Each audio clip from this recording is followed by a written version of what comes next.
Ito yung hotel, yung room namin. 570. Ayan yung ano, yung daanan papunta doon sa elevator. Katukin natin si Abi. Pasok tayo sa loob. Hello, darling. Hello? Ito, hindi ko sinabit yung aking ano. Umpisa tayo dito sa kubeta. Ito yung kwarto namin. Okay siya. My goodness, tingnan nyo. Laki-laki nung shower, ano. Dito kami mag-i-stay. Ayan. Hello, guys. Ayan. Yung mga towel. Tapos ito yung ano nila, yung hand wash. Tapos may lotion.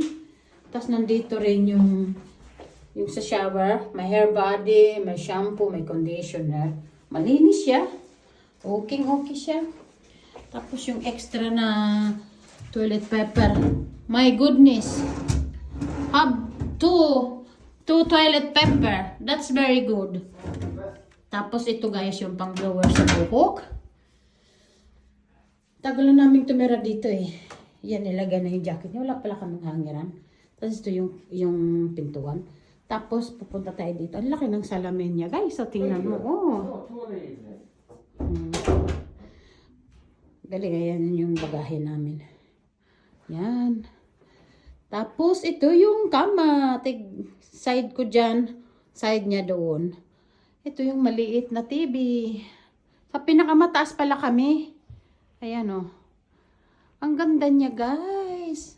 Wow. Love it. Tapos, meron silang... Sandali, ito muna. Ito yung table. Tapos, may table doon. Tapos, ito yung ano. Ganyan yung style ng mga ano nila. Isa pangupuan dyan. Tapos, hindi ko alam ano to. Parang, pag may extra ba, kailangan ilabas yan. Tapos, pwede kang humiga dyan. Tapos, meron kang bathrobe. First time lang namin magkaroon ng ganito sa ganitong hotel na palata namin tinitiran yung pangalan is Scandic. Yan o. Ganda niya o, diba? Tapos, tingnan mo yung ano niya, tapos may maliit na dito yung bag ko, nilagay ko lang niya. So, meron siyang coffee maker or mag-init ng tubig. May gatas na, may tig-isa kaming cup.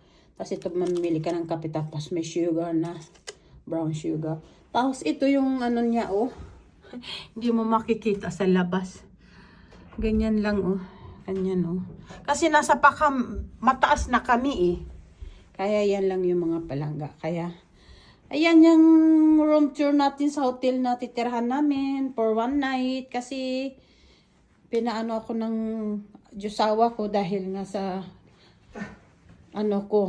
nasa bahay ako ng isang linggo dahil na-injection na yung aking balikat. Kaya yun. Kaya diba cute siya, Diba? Ang cute niya, Yun lang po mga langga. Yun lang mo mga palangga yung pinakita ko sa inyong room tour na natin. Tingnan mo yung hitsura ko. Kagagaling lang namin sa parking. Nag-parking kami ng sasakyan. Kaya ang ganda niya talaga dito. Kaya yan lang yung room tour natin for today. Kasi kakain na kami ng lunch. Ang cute niya. Kasi itong hotel na to, tinirahan namin siya nung, kailan ba to? Nung last, yata to? How long ago? We've been here? 2 years, 3 years ago? Pero ganun din ang pangalan niya, Scandic din. Ang dami namin natira na Scandic. Nagkakutan ako dito, kasi sa mataas kasi kami. Tapos ang cute ng kama niya, yung ilaw niya, ang cute, Ang cute ng ilaw niya, tingnan niyo mga langga. Tapos tig-isa kami. Ang ayaw na ayaw ko, pagka may kama, yung ganito. Tapos yung liliit ng mga, may sarili akong unan na dala. Ayun mga palangga, thank you for watching. Kaya yun, muni-muni kaming mag-asawa. 2 hours from Liable dun sa tinitirhan namin. Kasi naawa siya sa akin kasi 1 week na daw akong hindi pumasok dahil namaga yung balikat ko na injectionan. Tapos, ano ba yun, yung gusto niya na mag-happy-happy ako. Invite daw niya akong kumain ng pagkain na masarap. Kaya yung mga palangga, babus! Salamat sa panood. God bless po sa inyo. Bye! Bye, darling! Bye daw. Sige, bye-bye po!